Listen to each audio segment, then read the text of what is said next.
Mesdames et messieurs, chers amis, chers collègues, alors que nous nous rassemblons ici pour cette nouvelle année, permettez-moi d'abord de débuter par une phrase d'Antoine de Saint-Exupéry qui dit « La grandeur d'un métier est avant tout d'unir les hommes ».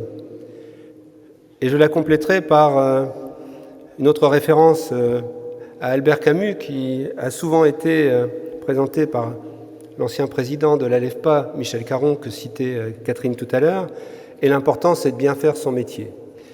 Et je crois que ici, dans ce temple de l'excellence, après avoir vu l'exposition des dessins de Raphaël, où on identifie sous un trait une expression, vraiment la recherche permanente du mieux, la recherche permanente de créer du lien entre les époques, de créer du lien entre l'Antiquité et la Renaissance, de créer du lien entre l'époque moderne et puis la Renaissance, et quelque part la transmission de ces dessins que nous avons pu partager aujourd'hui, que nous avons pu voir ensemble aujourd'hui, témoigne bien de cette continuité et aussi de cet engagement vers l'union entre tous les hommes.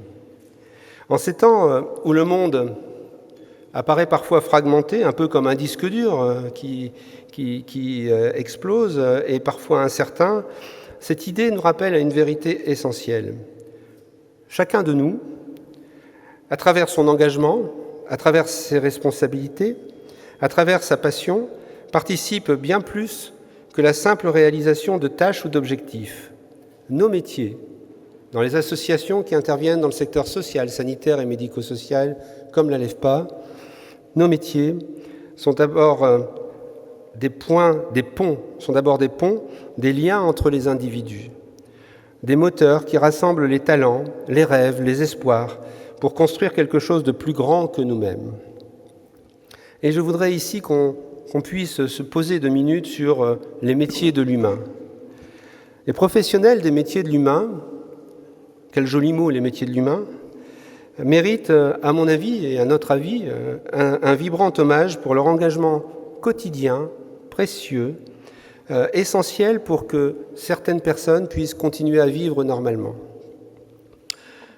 Ces métiers de l'humain sont souvent discrets et ils contribuent à la vie quotidienne des personnes. On citera ici les éducateurs, il y en a dans cette salle, des soignants, il y en a aussi des travailleurs sociaux plus largement, ou des accompagnateurs, des aides à domicile.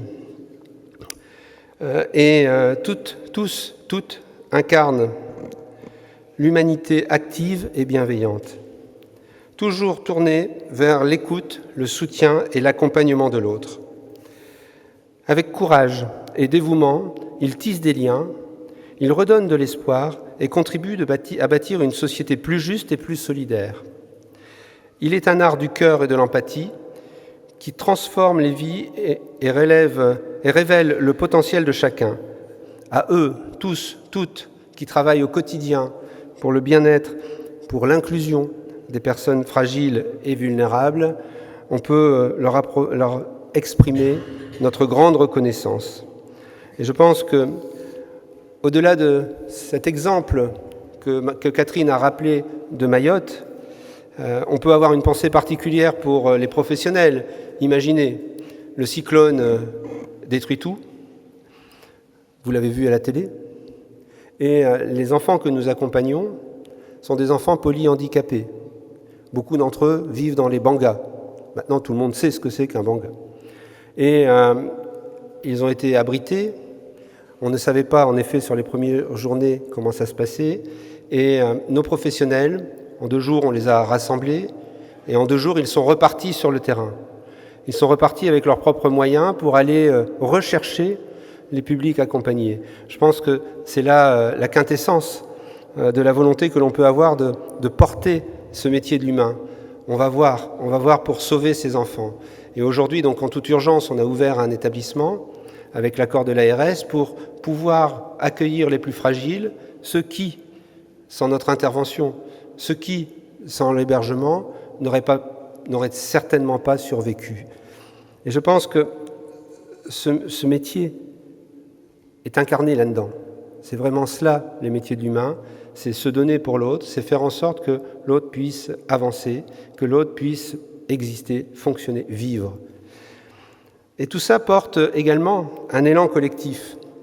En fait, l'élan collectif, c'est une démarche qui naît de la volonté et de la capacité de rêver et d'agir ensemble. C'est porté par l'ambition de repousser les frontières du possible. Nos collègues n'ont pas hésité à prendre un véhicule, à prendre un scooter pour aller là où on ne pouvait quasiment pas passer, là où même les journalistes n'allaient pas. C'est pour ça d'ailleurs qu'une équipe de TF1 les a suivis, parce qu'ils étaient les seuls à aller dans les bidonvilles. Cet élan collectif permet d'avoir une audace dans la réalisation, et c'est vraiment tout cela qu'il faut pour pouvoir développer des nouveaux projets, des nouvelles idées, et Dieu sait que le monde aujourd'hui a besoin de ces nouveaux projets, de ces nouvelles idées pour s'adapter et pour adapter notre offre à l'évolution des populations, à l'évolution des publics que nous accueillons, à l'évolution de la vie dans la société.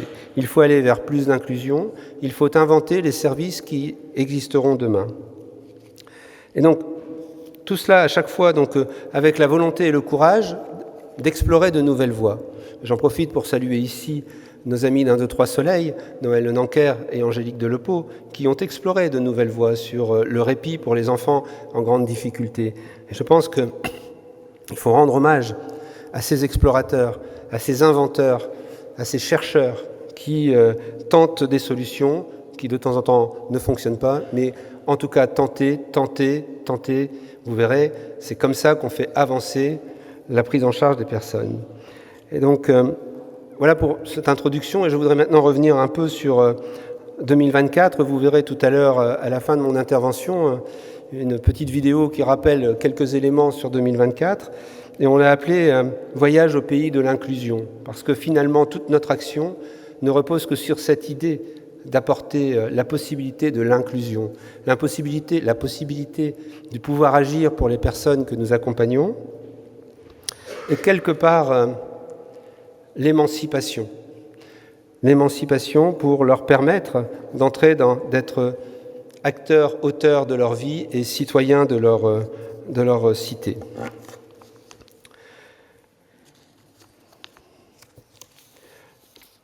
2024 a été une année extrêmement complexe déjà.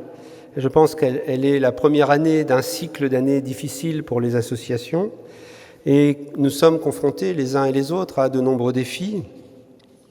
On sent bien, je le rappelais tout à l'heure, un monde qui se fragmente avec des défis dans lesquels notre secteur est souvent en première ligne. En première ligne parce que nous accompagnons les plus fragiles, en première ligne aussi parce que c'est tellement plus facile de ne pas aider les associations. Et le paradoxe de 2024, j'en citerai ici un, c'est celui, par exemple, du Ségur pour tous. Je vous le rappelle, et depuis de nombreuses années, nous militons pour l'application du Ségur pour tous, et nous avons vraiment à chaque fois essayé de soutenir cette idée qu'il ne fallait pas avoir de mesures catégorielles et qu'il fallait au contraire soutenir tous les salariés et les accompagner dans l'évolution salariale. Donc le Ségur a commencé par une catégorie, puis une autre catégorie, etc. Et en juin, donc, il a été décidé que le Ségur s'appliquerait à tous les salariés du secteur médico-social. C'est une bonne chose. Sauf que les modalités de financement n'ont pas été mises en place en même temps. Et il a donc fallu que les associations trouvent les ressources pour compenser l'application de ce Ségur pour tous. Je vais vous donner un exemple concernant la LEFPA, mais nos collègues ici présents sont exactement dans le même cas. En ce qui concerne la LEFPA, l'application du Ségur pour tous, le non-financement du Ségur pour tous, représente 1% de notre masse salariale, c'est-à-dire 2 500 000 €. Nous avons cette année, donc en juin, appris que nous aurions dans l'année une charge supplémentaire non prévue et non financée de 2 500 000 €. Ça, c'est le mauvais côté. Et le paradoxe, c'est le bon côté. Le bon côté, c'est que, d'abord, pour les salariés, c'est une très bonne chose, mais en plus, ce Ségur pour tous a généré une dynamique interassociative assez exceptionnelle ici dans les Hauts-de-France, puisque 84 associations se sont réunies pour porter leur voix et une voix commune sur leurs revendications par rapport à l'application de ce Ségur pour tous. Nous nous sommes réunis, nous avons fait une tribune, nous avons fait une conférence de presse et nous avons essayé de défendre l'intérêt collectif. Il faut savoir que nos associations, toutes les associations, ne remplissent pas des missions, remplissent des missions que ni l'État ni le secteur privé ne pourraient imiter. C'est cette particularité. Nous ne vivons pas de subventions, nous vivons pour mener une action solidaire, et notre travail, il est rémunéré comme tout travail. Donc il faut reconnaître que les associations, aujourd'hui, sont vraiment en difficulté parce que c'est souvent sur les petites associations qu'on arrête les financements, c'est souvent sur les grosses associations qu'on fait payer des délais de paiement, et il faut absolument que nous, les associations, nous soyons en capacité de nous lever tous ensemble et que nous, les invisibles, qui nous occupons de personnes également invisibles dans la société, évidemment, on ne peut pas bloquer une autoroute, on ne peut pas arrêter les trains, et il faut que nous fassions entendre notre voix et que notre voix puisse porter. Les 84 associations que j'évoquais tout à l'heure représentent à elles toutes 185 000 personnes accompagnées et 25 000 salariés. Sur un territoire, ça compte. En 2024, nous avons renforcé notre partenariat avec l'entraide Union, et par ce partenariat de 2 associations nationales, l'idée c'est de créer une démarche qui pourra aboutir à la création de nouveaux projets d'innovation, le partage de valeurs, avec un comité politique qui s'est mis en place, et il est envisagé la création d'une fédération pour porter nos idées, et cette fédération, nous envisageons aussi de l'appeler unique. Monsieur le Président, nous avons évoqué ce terme il y a 2 jours avec un ITREMA, unique pour Union laïque, pour l'action sociale, et unique parce que finalement, si on veut respecter la promesse de la LEFPA qui est dire d'accompagner chacun dans son projet, chaque personne accompagnée est unique. Et donc c'est cette unicité qu'il faut aussi préserver, qu'il faut aussi respecter dans la mise en œuvre de notre partenariat. En 2024, Madame de Brouckère le rappelait, 2 associations ont rejoint la LEFPA, et aujourd'hui, les salariés de ces associations sont des salariés de la LEFPA. Je voudrais ici saluer, mais je ne sais pas s'ils sont là. Est-ce qu'il y a des gens d'Ariane? Est-ce qu'on peut vous entendre? Voilà. Donc ce ne sont plus des salariés d'Ariane, ce sont des salariés... Est-ce qu'il y a des salariés de la LEFPA? Voilà.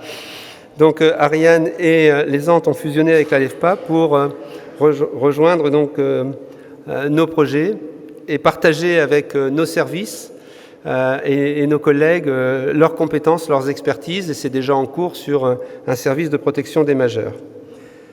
En 2024, nous avons créé, ouvert et transformé des dispositifs sur tous nos territoires, et vous verrez dans le diaporama tout à l'heure de nombreuses actions remarquables, et c'est ça le voyage au sein de l'inclusion. J'en citerai ici néanmoins quelques-unes, parce que 2024, ça a été l'année olympique. Je sais qu'on a tous beaucoup fait de sport l'année dernière, il faut qu'on continue. On s'est tous beaucoup impliqués sur l'organisation et sur la participation aux Jeux Olympiques, et je remercie la Caisse d'épargne de m'avoir permis de porter la flamme en prélude de ces Jeux Olympiques. Et nous avons donc en 2024 organisé nos Alefpiades dans les Pyrénées-Orientales. Cette manifestation a accueilli 300 participants avec un grand succès, et je dis merci aux établissements qui ont organisé cette manifestation, et je salue Alefpa Sport qui est ici représenté par monsieur et madame Marié et son président donc Didier Prevot, qui n'est pas parmi nous mais auquel nous pensons avec force. En 2024, la LEFPA, par son projet culturel national, a réussi à organiser en juin, certains d'entre vous y participaient, un concert citoyen qui associait les établissements de plusieurs territoires avec plusieurs types de prise en charge. Je dis ici merci aux organisateurs, aux professionnels pour leur engagement, et aussi et surtout aux jeunes pour leur talent et leur mobilisation dans ce beau projet. Et on va vous présenter à l'instant une vidéo qui devrait démarrer pour vous rappeler ce magnifique moment que l'on a passé en juin à M.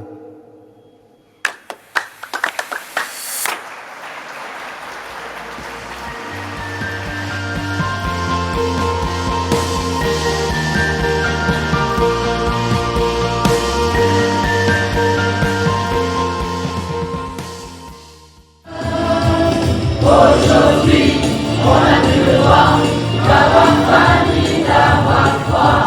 Dépasser chacun pour soi. Je pense à toi, je pense à moi. Je te promets pas le François. Juste à manger et à boire. Un peu de pain et de chaleur. Dans les restos du cœur. Aujourd'hui, on a plus le droit d'avoir faim ni d'avoir froid.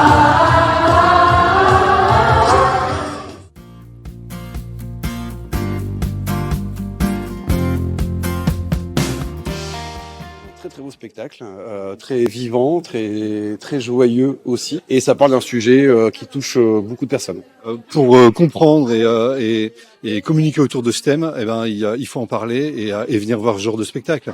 Il y a vraiment un mélange aussi au niveau des jeunes, puisqu'on a des jeunes qui ont des troubles du comportement et des jeunes mineurs accompagnés sur scène, avec des éducateurs. Très accessible, ça dure 1h05, et on a presque envie de danser à la fin. C'est une belle leçon. Voilà. Qui est extra? En nous tout est extra. Qui est extra?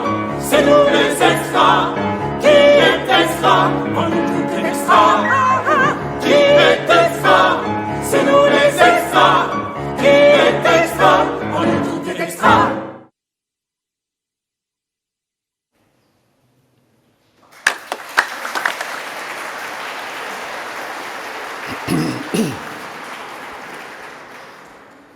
« 2025. 2025, c'est un anniversaire. Il y a 20 ans, le 11 février 2005, était adoptée à l'unanimité la loi pour l'égalité des droits et des chances, la participation et la citoyenneté des personnes handicapées. C'est donc cette loi fondatrice, ambitieuse, qui a marqué un tournant historique en matière de droits pour les personnes en situation de handicap. Et 20 ans plus tard, il est important de pouvoir fêter cette loi et puis aussi d'en évaluer l'application, de voir ce qui a été mis en place, ce qui n'a pas été mis en place, et renouveler l'ambition des fondateurs de cette loi à partir de 2025 pour essayer de considérer que le handicap ne doit plus être considéré comme un sujet annexe ou une question de solidarité à sens unique, mais bien comme une condition fondamentale d'une société qui se veut plus juste et plus inclusive. Il est important donc de développer cette loi par une vraie politique d'accessibilité renforcée, un engagement pour l'emploi des personnes qui vivent avec un handicap, des moyens accrus pour l'éducation, pour permettre à tous les enfants d'aller à l'école, et aussi une simplification des démarches administratives. 20 ans de combat pour l'inclusion, et le combat continue. On ne va pas se contenter cette année donc de fêter la loi, on va rendre justice d'abord au travail qui a été fait, mais on va aussi poursuivre le combat pour permettre de rendre notre société encore plus inclusive. Voilà pour l'élément important, et je voudrais ici terminer en vous indiquant que, de manière plus proche de la direction générale, donc Christian Brognaud, directeur financier, fait valoir ses droits à la retraite, et quittera la LEFPA durant l'année. Donc je salue ici ces années de présence parmi nous, 15 années, le travail qui a été réalisé, l'accompagnement au développement de notre belle association. Je lui souhaite une bonne retraite par anticipation, à nouveau anticipation, et je salue donc Alexis Vandendrich, le nouveau directeur financier qui prendra ses fonctions au 1er février. On parlait tout à l'heure des enjeux liés à la mise en place d'outils de gestion. Il va y avoir du travail et on l'accueille avec grand plaisir. Au 1er janvier 2025, nous avons également créé une direction territoriale Grand Est qui regroupe les établissements de la Marne, de l'Aube et qui est dirigée par Francis Ferreira, qui est installé à Châlons-sur-Marne. Enfin, pour conclure, en ce début d'année 2025, je dirais, même si la situation est compliquée, tournons-nous avec espoir et détermination vers l'idéal de la citoyenneté fraternelle, où chacun d'entre nous, en acteur engagé, œuvre pour que la société soit plus solidaire, plus inclusive. La citoyenneté fraternelle, c'est bien ce lien profond qui transcende les différences et appelle à la responsabilité collective, celle d'écouter, de comprendre, d'agir ensemble. C'est aussi un chemin vers l'émancipation, une émancipation qui libère les potentiels individuels, c'est extra, tout en renforçant le tissu commun. C'est parce que nous vivons dans un monde incertain, c'est justement parce que le monde est de plus en plus incertain que nos engagements et nos solidarités sont essentiels. Alors pour 2025, je vous adresse mes vœux les plus sincères, que cette année soit placée sous, et ce n'est pas un clin d'œil, Monsieur le Président, soit placée sous le signe de l'entraide et de l'audace, qu'elle fasse fleurir les initiatives ambitieuses, portées par l'intelligence collective et nourries par les valeurs humaines fortes. Ensemble, affirmons notre capacité à bâtir un avenir où chacun a sa place, épanoui et libre, dans une communauté fraternelle et solidaire. Merci.